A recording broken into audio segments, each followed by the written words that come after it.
대한민국의 조용기 목사님을 소개합니다.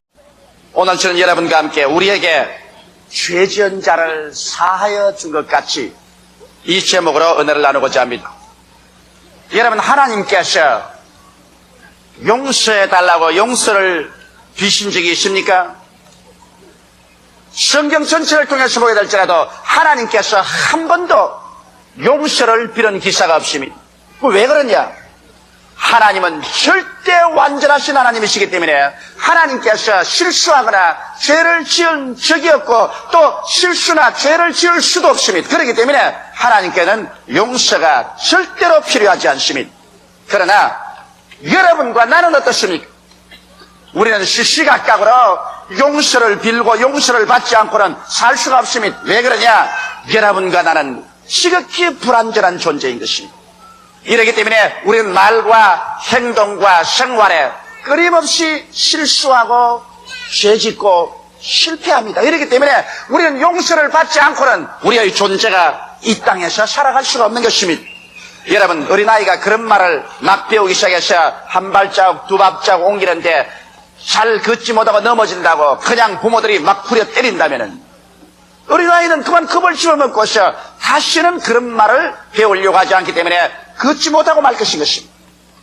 비록 넘어지고 또 넘어져도 자꾸 격려를 하고 용기를 북돋아주면 그 어린아이는 나중에 걸을 수 있는 것을 배우는 것입니다. 세상살이에 여러분, 실패하는 사람이 어디 있습니까?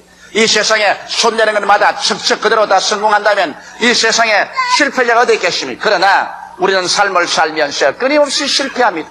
실패할 때마다 우리는 실패했기 때문에 이제는 절망이라고 인생을 포기하지 않습니다. 실패하면 다시 일어나서 새로운 용기와 희망을 가지고 실패한 것은 뒤로 던져버리고 용서하고 재기해서 전진해 나가는 것입니다. 이와 같이 행복하고도 성공적인 인생을 살기 위해서는 우리는 용서받고 용서해 주는 것이 절대로 필요한 것입니다. 인생에 용서 없이 성공적인 삶을 살아갈 수 있는 사람은 한 사람도 없는 것입니다. 그렇기 때문에 우리 하나님은 용서의 하나님인 것입니다. 나는 오늘 여러분에게 우리에게 죄 지은 자를 사하여 준 것 같이 우리의 죄를 사하여 주시옵소서라고 기도하라고 한 예수님의 그 심정을 여러분과 함께 나누어 알아보고자 하는 것입니다. 첫째로 우리 하나님께서는 용서하시기 위해서 여러분과 나를 부르신 것입니다. 성경에 보면 하나님께서 에덴을 지으시고 하나님의 형상과 모양대로 지음받은 완전한 인간 아담을 지어서 그곳에 살게 했지만은 그가 마귀의 꾀임에 받아서 하나님을 반역하고 배반하고 범죄하고 난 다음에 뻘거벗은 수치를 느끼게 되어서 그가 하나님의 얼굴을 피하여 숨었을 때 하나님이 에덴에서 찾아오셨습니다. 아담아 내가 어디 있느냐?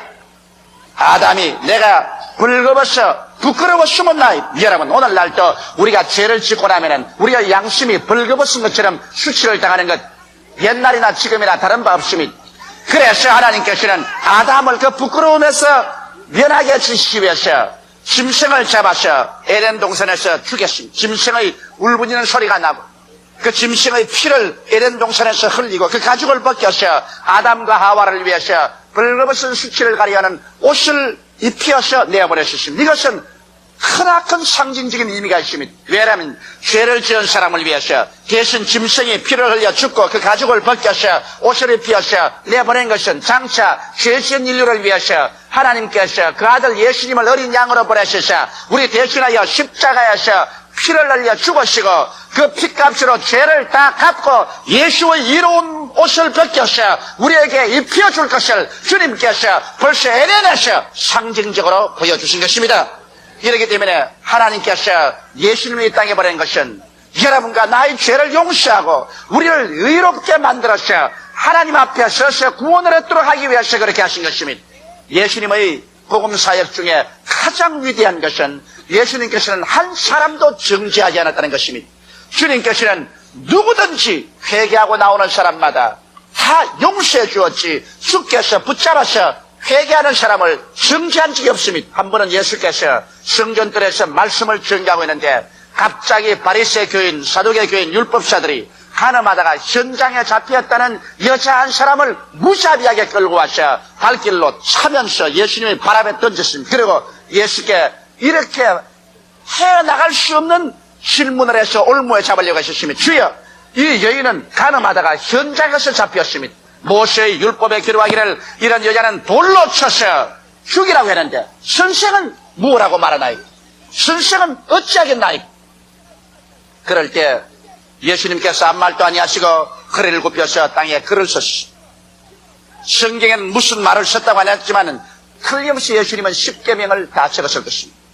그럴 때 사람들은 성화같이 외쳤습니다. 선생이요, 선생은 이 여자를 어떻게 하겠나이까? 그때 예수님께서 고개를 들어 그 불타는 눈길로 한 사람 한 사람하고 얼굴을 마주쳐 보시고 난 다음에 주께서 말씀하십니다. 너희 중에 누구든지 죄 없는 자가 돌을 먼저 들어서 이 여자를 쳐라. 그러시고 난 다음 주님께서 허리를 굽혀서 손가락으로 또 글을 쓰기 시작했습니다. 좌우간 무슨 글을 썼든지 간 예수님의 손가락에 글 쓰는 것을 보고 혼비백산을 한 무리들이 모두 다 돌과 몽둥이를 버려주고 도망을 쳤으니 주께서 무슨 글을 썼다고 생각됩니까? 십계명에 비추어 보아서 그들이 지은 죄악을 틀림없이 주님께서 손가락으로 하나하나 다 기록해냈습니다. 이것을 어깨 너머로 읽은 이 사람들은 이 여자를 돌로 쳤다가는 그 다음 자기들도 모조리 돌에 맞을 수밖에 없기 때문에 그들은 혼비백산해서 다 달아나버리고 마는 것입니다. 한참 만에 예수님께서 허리를 들어 일어서서 보니까 모든 돌과 나무만 버려놓고 다 달아났습니다. 예수님께서 여자를 부르십니다. 여자여, 너희를 정죄하는 자가 있느냐? 소수다쳐 놀라서 이 여자가 고개를 들어 이리저리 두리번 살펴보니 아무 사람도 없습니다. 여자가 놀라서 예수를 쳐다보았습니다. 그 얼굴은 상기되고 울어서 눈은 충혈되어 있었습니다. 옷은 찢어졌습니다. 머리는 흩어졌습니다. 주여, 아무도 정죄하는 자가 없나이다. 예수께서 불쌍히 보시고 고개를 끄덕이시고 이 사람아, 나도 너를 정죄하지 아니한다.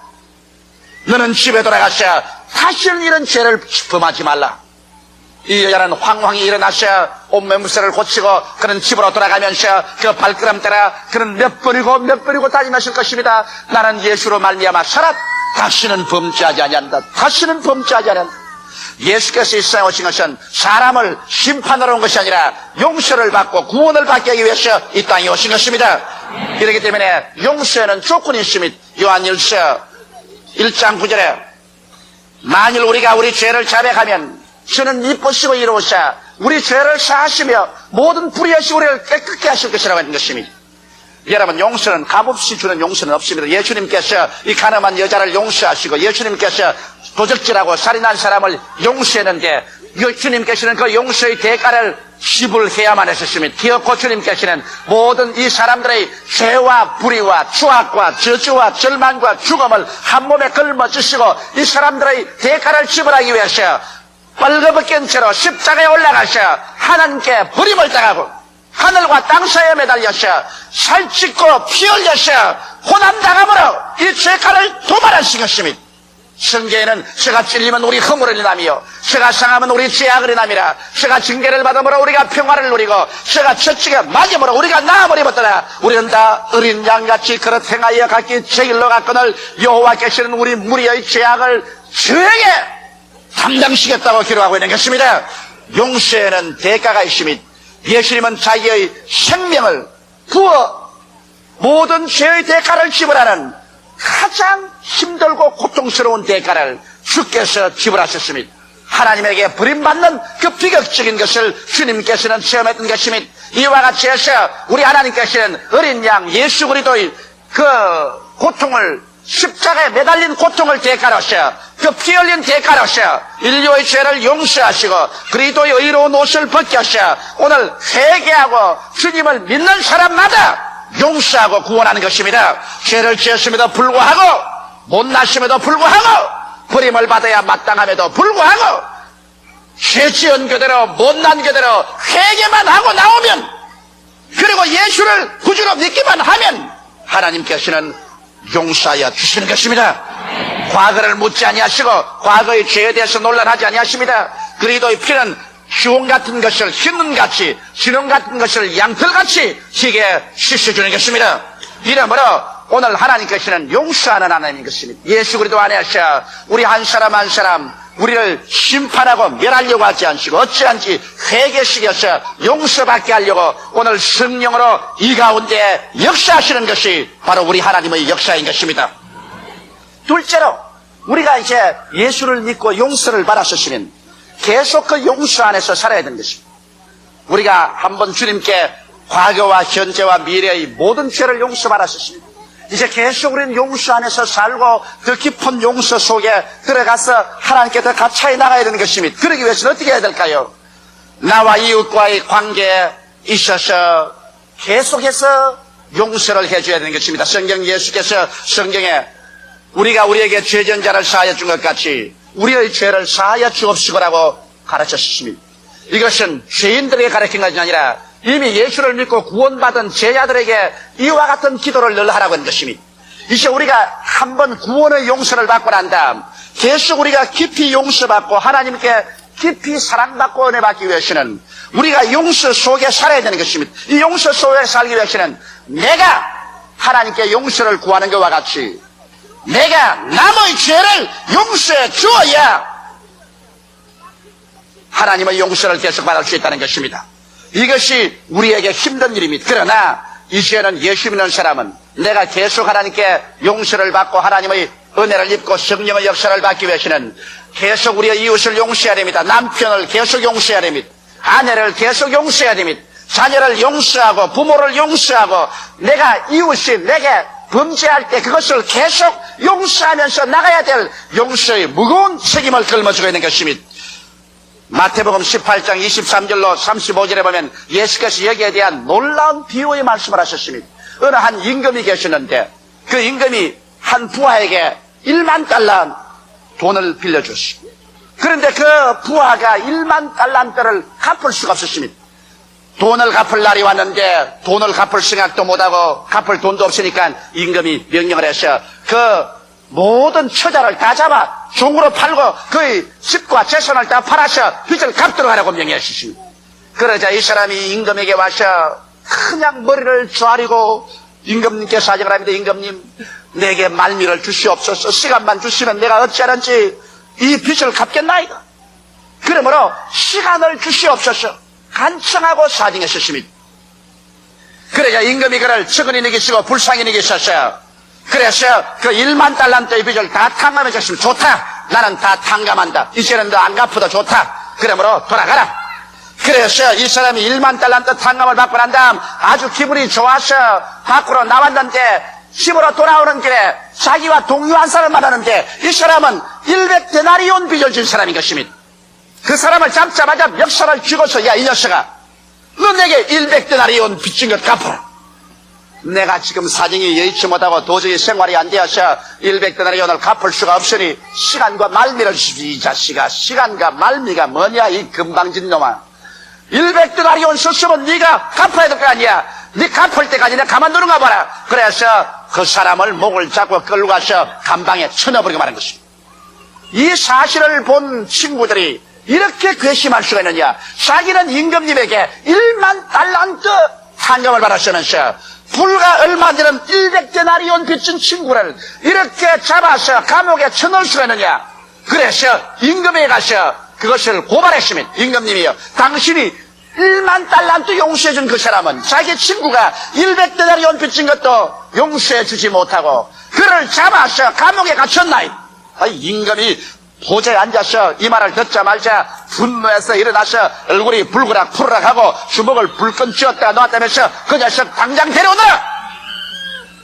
부하들이 가서 끌고 와서 무릎을 꿇었습니다. 야, 이놈아, 너는 내게 1만 달란트 빚을 졌는데 네가 하도 사정을 하고 통곡을 하면서 용서해달라고 하면 내가 다 탕감해 주는데 이런 용서를 내게로 말하시면 너도 반드시 가서 너희 동료 100데나리온 빚진 사람도 너에게 용서해달라 했대. 네가 너희 탕감하고 용서해 줘야 될 거 아니야. 너는 내게 1만 달란트 탕감 받으면서 어때 동료 100데나리온 빚진 사람을 잡아서 감옥에 넣느냐. 이 악한 놈을 잡아서 옥에 넣어서 1만 달란트 다 갚을 때까지 고통을 주어라. 이 예를 예수님께서 드시고 난 다음 주님께서 하신 말씀이 이와 같이 자기 이웃 사람의 죄를 용서하지 않은 사람을 천부께서는 이렇게 할 것이라고 말한 것입니다. 여러분, 성경에는 말하기를 만일 우리가 이웃의 과실을 용서하지 아니하면 하나님도 우리의 과실을 용서해 주지 아니할 것이라고 그렇게 말한 것입니다. 이 세상에 사는 사람치고 여러분, 용서가 필요 없는 사람은 한 사람도 없습니다. 우리는 모두 다 용서가 필요한 것입니다. 어떠한 사람이 이웃 사람하고 대단히 사이가 나빠서 말했습니다. 나는 절대로 용서해 줄 수 없다. 나는 이 녀석 절대로 용서해 줄 수 없다 말했습니다. 근데 목사님이 그분을 찾아가서 그러지 말고 용서를 해 주십시오. 그리고 넓은 마음을 품고 그 모든 죄를 다 사하여 주십시오. 그렇게 부탁을 하니까 나는 절대 할 수 없어요. 나는 내 눈에 흙이 들어가기 전에는 용서해 줄 수 없어요. 그러자 목사님이 정색을 딱 하고 그 사람을 여보시오. 그러면 오늘부터 시작해서 당신은 다시 죄 지을 권리가 없습니다. 왜 그래요? 당신은 지금 오늘부터 죄 지으면 하나님께 용서를 받아야 됩니다. 그런데 당신은 당신에게 죄 지은 자를 눈에 흙이 들어가도 용서해 주지 못하겠다 하면서 당신은 이제 죄를 짓는다면 누구에게 용서를 받을 것이요? 그러므로 오늘부터 당신은 하나님처럼 살아야 됩니다. 절대로 죄를 짓지 않고 살아야 됩니다. 그 말을 듣자 이 사람이 아주 소름이 끼쳐. 죄 안 짓고 살 수 있는 사람은 하나도 없다는 것을 알았기 때문에 거기에서 깨어져서 목사님, 내가 잘못했습니다. 내 이웃의 죄를 용서해 줍니다. 그렇게 회개했던 말을 제가 그래서 읽어본 적이 있는 것입니다. 여러분, 이 세상에 살면서 하나님 이외에는 완전한 사람이 아무도 없어요. 하나님은 용서가 필요 없어요. 하나님은 죄 짓는 것도 없고 실패도 하지 않습니다. 그러나 사람은 끊임없이 죄를 짓고 용서합니다. 여러분, 주위의 자연 환경을 보십시오. 천재지변이 일어나서 산사태가 무너지고 혹은 전쟁으로 말미암아 온 들과 산이 불탔다고 할지라도 세월이 흘러가면 자연은 용서합니다. 그것을 꾸짖고 그것을 그대로 황망한 내버려 두지 않고 자연은 용서해서 그곳에 다시 풀이 나게 하고 그곳에 나무가 나게 하고 이런 모를 꽃이 피게 하고 그래서 그 상처 입은 것을 용서해서 아름답게 치료해 주는 것입니다. 자연도 상처 입은 것을 치료하거든 하물며 사람들이 서로의 죄를 용서하고 그 상처를 치료할 줄 모른다면 이 사람은 절대로 하나님 앞에 용서받을 수 있는 자격이 없는 것입니다. 이러므로 오늘 이 시간 여러분께서 만일 내가 남편을 용서해 줄 수 없다, 나는 내 아내를 용서할 수 없다, 나는 우리 부모를 절대로 용서할 수 없다, 이런 마음에 원한이 있으면 여러분께서 용서해 주지 못하는 것만큼 여러분은 이제 죄 지을 권한이 없습니다. 여러분은 절대로 죄 짓지 말고 하나님과 같이 영광스럽고 이롭게 살아야 되는 것입니다. 왜? 내가 이웃을 용서 안 하면 하나님께서도 나를 용서하지 아니할 것이기 때문인 것입니다. 이 세상에 한평생 살면서 우리들은 끊임없이 죄의 용서를 받습니다. 주님께서 십자가에 못 박여 피를 흘린 것은 과거나 현재나 미래의 죄를 법적으로 주님 다 용서해버린 것입니다. 그러나 현실적으로 우리가 용서를 체험하고 하나님 품에 안겨서 하나님의 사랑을 받기 위해서는 매일매일 같이 우리는 용서를 받아야 되는 것입니다. 내가 가끔 전도하면 사람들이 이런 말합니다. 아유, 나는 지금 죄를 많이 지어서 교회 나갈 수가 없어요. 아직 88 젊고 세상에 나가서 사업도 하고 일을 해야 되니 자꾸 죄를 짓잖아요. 그러므로 이제 나이가 좀 늙어가지고서 기력도 다 쇠하고 이제 세상살이에도 좀 은퇴를 하고 난 다음에 집에 들어앉으면 그때 죄 좀 적게 지을 때 그때 교회에 나가겠습니다. 여러분, 죄를 적게 지은 사람이 교회에 나온다는 이론이 어디 있습니까? 교회는 천당 목욕탕입니다. 목욕탕이라는 것은 때 없는 사람은 목욕탕에 올 필요가 없어요. 때가 없는데 왜 목욕탕에 나와요? 때가 많은 사람이 목욕탕에 나와서 목욕을 하고 때를 씻고 난 다음 몸이 깨끗해지는 것이죠. 그러므로 교회라는 것은 바로 죄가 많은 사람이 오는 것이 교회인 것입니다.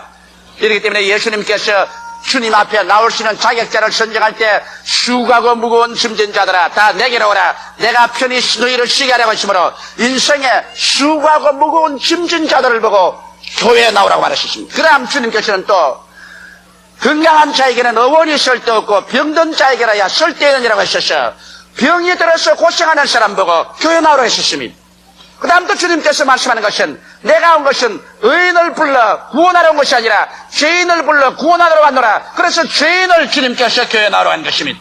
이러므로 교회는 모조리 짐진 사람, 그렇지 않으면 병든 사람, 그렇지 않으면 죄인들이 교회에 나오는 것이기 때문에 교회 처음에 나오면 복잡합니다. 사람들은 말하기를 교회에 나오면 전부 하나님의 백성이고 전부 천사가 되어야 될 것인데 왜 교회가 시끄럽고 교회에 나온 사람들이 저 모양 저 꼴이냐 그렇게 말하면 그것은 몰라서 그렇습니다. 스스로 잘나고 훌륭한 사람은 교회에 안 나와요. 그러나 스스로 못난 사람들이 나와요. 수고하고 무거운 짐을 진 사람이나 병든 사람이나 그렇지 않으면 죄인들이 교회에 나오니까 자기 신세가 괴롭고 고통스러우니까 자기가 괴롭고 고통스러운 사람이 신경질을 잘 내요. 자기가 건강하고 좋으면 그렇지 않습니다. 이래서 처음 교회에 나온 사람들, 교회에서 천사들만 온 것처럼 알지만은 그렇지 않고 병들고 괴로운 사람들이 와서 그곳에서 주의 말씀을 듣고 치료를 받고 용서를 받고 축복을 받아서 영혼이 잘되게 되고 범사가 성통하게 되고 강건하게 되고 승리자로 변화되기 시작하는 것입니다. 이러기 때문에 여러분 교회는 주님께서 무궁무진하신 은혜와 사랑으로 우리를 용납하시고 오래 참으시고 구원하시는 것이 교회입니다. 저는 신학교 나왔어. 제일 처음 목회를 할 때 참 교회 와서 목회하니 괴로워요. 왜냐하면 세상에 못난 사람들만 다 교회에 모여오는데 어찌나 가시 노릇을 하는지. 그래서 내가 몇 번이나 기도할 때 하나님께 그랬습니다. 주님 그 벼락도 얻다가 뭐랍니까 하나님 아버지요. 아유 그 흔한 벼락 이때 좀 서십시오. 그냥 저 사람 좀 안 칩니까? 하나님이여 저 사람 좀 쥐어박지 않습니까? 저 사람 좀 변하지 않습니까? 목회하면서 그런 기도를 하다 보니까 교회에 나오는 몇 사람 치고 벼락 안 맞은 사람 한 사람도 없어요. 모두 다 시험에 든 사람들이고 모두 다 괴로운 사람들이니까 다 괴로움을 끼치니까 그렇게 기도하다 보니까 교회에 나왔다가 모두 다 벼락 맞고 말 사람들인 것입니다. 그래서 제가 깨달았습니다. 하나님 교회라는 것은 병들고 괴롭고 외롭고 소외된 사람이 나오기 때문에 또 참고 또 참고 또 기도하고 또 기도하고 끝까지 참아서 한 사람도 멸망하지 않고 모두 다 용서를 받고 치료를 받고 변화를 받아 구원받게 하는 것이 하나님의 뜻인 줄 알았나이다. 할렐루야. 그래서 하나님께서 오래 참으심으로 말미암아 여러분과 나 같은 사람도 건져서 천국까지 데리고 가는 것입니다. 죄 지을 때마다 하나님께서 후려 때렸더라면 여러분과 나는 지금 뼈도 남지 않았을 것입니다.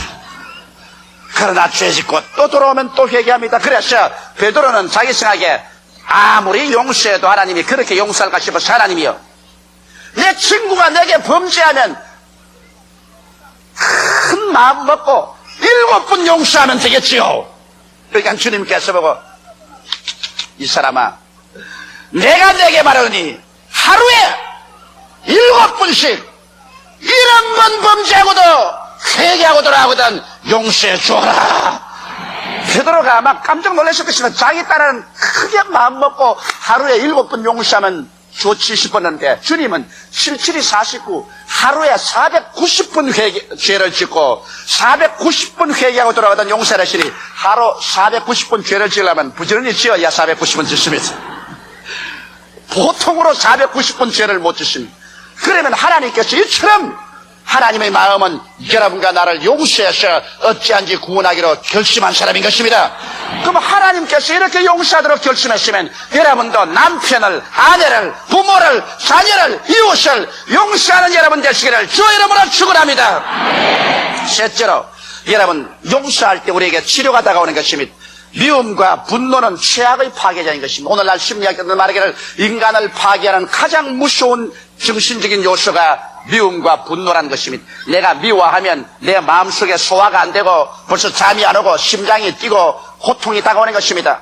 또한 의사는 의학협회에서 하는 말이 미움과 분노는 심장마비를 일으킨다고 늘 가르치고 분노하지 말라고 이런 걸 한 다음에 토론 시간에 그만 자기 이론에 대해서 반대하는 사람이니까 일어나서 벼락같이 성을 냈다가 그 자리에서 심장마비가 걸려서 죽었다는 기사를 읽어본 적이 있습니다. 미움과 분노는 우리를 치명적으로 파괴합니다.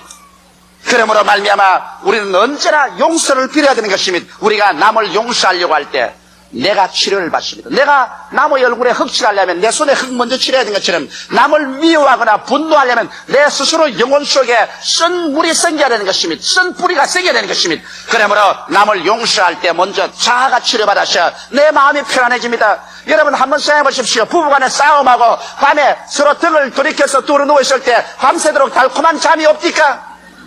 잠이 안 옵니다. 밤새도록 고통스럽신 것입니다.